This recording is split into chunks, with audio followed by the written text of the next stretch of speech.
Friends, मेरा नाम है नीरू और जैसे कि आप देख ही चुके हैं थंबनेल, आज हम क्या पढ़ने वाले हैं।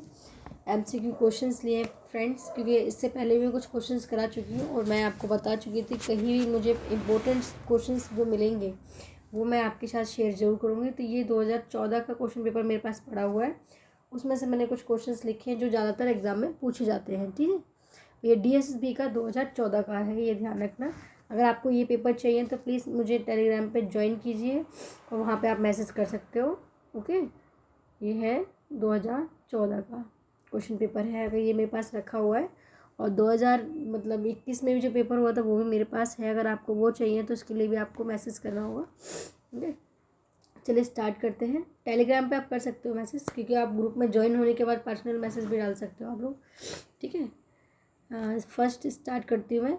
हिंदी साहित्य सम्मेलन प्रयाग द्वारा दी जाने वाली सर्वोच्च उपाधि कौन सी होती है? ठीक है, सबसे ऊंची उपाधि कौन सी होती है? तो आप क्या करोगे, आप ज्ञानपीठ पुरस्कार लगा सकते हैं, फिर साहित्य रत्न लगा सकते हो, पर नहीं, पद्म भूषण भी अपने आप में बहुत बड़ा मतलब साहित्य पुरस्कार है, बट इसमें जो सबसे सर्वोच्च पूछा गया है वो है ग ऑप्शन आपका करेक्ट है, साहित्य वाचस्पति। क्योंकि ये क्या हुआ है फ्रेंड्स, इसका जो क्वेश्चन पेपर है उसके जो आंसर किए ना उससे ये मैच करे गए आंसर, तो ये वही है। और आप चाहें जैसे नेट पे भी सर्च कर सकते हैं। ठीक है, नेक्स्ट है, जयसी किस शासन के काल में थे? जयसी जो थे किस शासन काल में थे? तो ये थे आपके ऑप्शन नंबर का ठीक है इसमें, सहरसा सूरी जो थे, सहरसा सूरी, उसके शासनकाल में थे ये। क्योंकि ये क्वेश्चंस क्या है फ्रेंड्स, रिपीट सबसे ज़्यादा होते हैं, क्योंकि ये क्वेश्चंस जो है आप अगर मतलब 14, 15, 16 और 18, 21 का अगर क्वेश्चन पेपर आप कर लोगे ना तो यही क्वेश्चन जो रिपीट होते हैं। कुछ क्वेश्चंस होते हैं जो नहीं पूछे गए कभी, वो पूछ लिए जाएंगे, पर ज़्यादातर इसी के आसपास के क्वेश्चन ही रिपीट होते हैं। क्योंकि अगर आपने क्वेश्चन पेपर भी कर रखे हैं ना फिर भी आप अच्छे से कर पाओगे, पर साहित्य तो पढ़ना बहुत ज़रूरी है। अगर आपने एक बार पढ़ रखा है तो वो आपको जल्दी समझ आ जाएगा, बात ये है। इसमें नेक्स्ट है, आचार्य हजारी प्रसाद द्विवेदी के बचपन का नाम क्या था? अब देखिए, इसमें बचपन के नाम चारों नाम आपको सेम लगेंगे, बट इसमें जो पीछे सरनेम लगा हुआ वो अलग है, जो टाइटल है ना वो अलग है। जैसे वेदनाथ प्रसाद कर रखा है, वेदनाथ दुबे है, वेदनाथ द्विवेदी है। ठीक है, तो आप देख लेना क्या नाम है, तो आपको पता है तो आप चाहें तो कमेंट बॉक्स में आंसर भी लिख सकते हैं जिनको पता है। ठीक है, मैं बता देती हूँ आपको। ऑप्शन नंबर ख इसका करेक्ट है, वेदनाथ दुबे। ये क्वेश्चन आ चुका है कई बार, DSSB में भी आ चुका है, NVS में भी है, क्योंकि NVS का सिलेबस कुछ अलग नहीं है। 80 नंबर की हिंदी उसमें आती है और DSSB में 100 नंबर की हिंदी आती है, तो क्वेश्चन वही होते हैं सारे। ठीक है, तो खा ऑप्शन इसका ठीक है, करेक्ट है, वेदनाथ दुबे इनका नाम है बचपन का, हजारी प्रसाद द्विवेदी का। ओके, नेक्स्ट है, किस रचनाकार को हिंदी साहित्य का बापू कहा जाता है? किस रचनाकार को हिंदी साहित्य का क्या कहा जाता है? बापू कहा जाता है। तो ये है आपके खा, ऑप्शन नंबर खा एकदम करेक्ट है, सिया राम शरण गुप्त को क्या कहते हैं, साहित्य का बापू कहा जाता है। ये क्वेश्चंस भी आते हैं। ओके फ्रेंड्स, नेक्स्ट है आपका, क्या भूलूं क्या याद करूं? यह किसकी आत्मकथा है? आप ये आसानी से बता सकते हो, काफ़ी लोगों को पता भी होगा क्योंकि बहुत ज़्यादा चर्चित है ये। क्या भूलूं क्या याद करूं, ये आपने NCERT बुक्स में भी देखी होगी, ठीक है, हिंदी की, उसमें भी मिल जाएगी। ये है आपका हरिवंश राय बच्चन की कृति है, ये आत्मकथा है, हरिवंश राय बच्चन की है ये, आप ध्यान रखना क्योंकि ये भी कब से काफ़ी ज़्यादा पूछी जाती है, आत्मकथा है ये। ठीक है, आलोचना पत्रिका कहाँ से प्रकाशित होती है?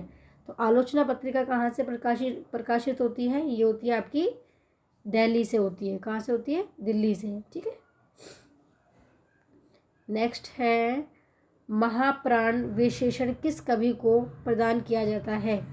आपको अच्छे से पता होना चाहिए, ये भी प्रश्न बहुत बार आ चुका है, क्योंकि कुछ प्रश्न ऐसे होते हैं, इतने ज़्यादा कह सकते हो आपके फेमस हैं वो, कि वो एग्ज़ाम में पूछे ही जाते हैं, चाहे वो कितने बार भी आ चुके हैं, रिपीटेड भी होते हैं वो, तो उनको आप ज़्यादातर ध्यान रखना, क्योंकि बाकी क्वेश्चन तो न्यू तो कहीं से भी बन जाते हैं, इसी के आसपास के प्रश्न होते हैं, पर जो सबसे ज़्यादा फेमस जो प्रश्न है वो सबसे ज़्यादा पूछा जाता है, उसको याद रखना ज़रूरी है। ठीक है, महाप्राण विशेषण किस कवि को प्रदान किया गया है? तो ये हम कहते हैं निराला जी को।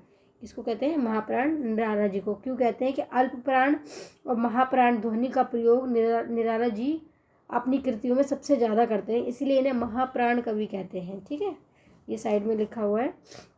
नेक्स्ट है, खड़ी बोली का सर्वप्रथम प्रयोग किसने किया? ये प्रश्न आपके लिए है, आप इसका आंसर कमेंट बॉक्स में लिखेंगे। खड़ी बोली का सर्वप्रथम, ध्यान से देख लीजिए, सर्वप्रथम प्रयोग किसने किया है? ठीक है, सबसे पहला प्रयोग खड़ी बोली का किसने किया है, ये आप बताओगे। आप ऑप्शन आप देख सकते हो। ओके, हरिओध है, अमीर खुसरो है, स्वामी प्राणनाथ है, रसिक राज है। तो इसका आंसर आपको कमेंट बॉक्स में करना पड़ेगा। और नेक्स्ट है 9th में, रानी केतकी की कहानी किसने लिखी है? तो ये सबको पता है, ईसा अल्लाह खान ने लिखी है रानी केतकी की कहानी। ये भी प्रश्न सबसे ज़्यादा पूछा जाता है, रानी केतकी की कहानी के लेखक कौन है? तो ये है ईसा अल्लाह खान। ठीक है, अगर आपको ये वीडियो अच्छी लगी तो प्लीज़ वीडियो को लाइक करना, चैनल को सब्सक्राइब करना, और वीडियो अगर अच्छी लगती है आप लोग कमेंट ज़रूर करिएगा। और आपको अगर ये क्वेश्चन पेपर चाहिए, क्योंकि मैंने तो ये हैंड रिटन लिखा है, मतलब अपने जो मुझे इंपॉर्टेंट लगे वो मैंने लिखा है, क्योंकि जो पूछे जाते हैं सबसे ज़्यादा। अगर आपको ये क्वेश्चन पेपर चाहिए तो मेरे पास पड़ा हुआ है, क्योंकि ये क्वेश्चन कुछ पेपर ऐसे जो मैंने अपने लिए अरेंज किए हैं। अगर आप चाहो तो मैं आपके साथ ज़रूर शेयर करूँगी। तो आपको कुछ नहीं करना, बस टेलीग्राम को ज्वाइन करना है और एक मैसेज करना है उसके अंदर। ओके, चलिए बाय, फिर मिलते हैं नेक्स्ट वीडियो में।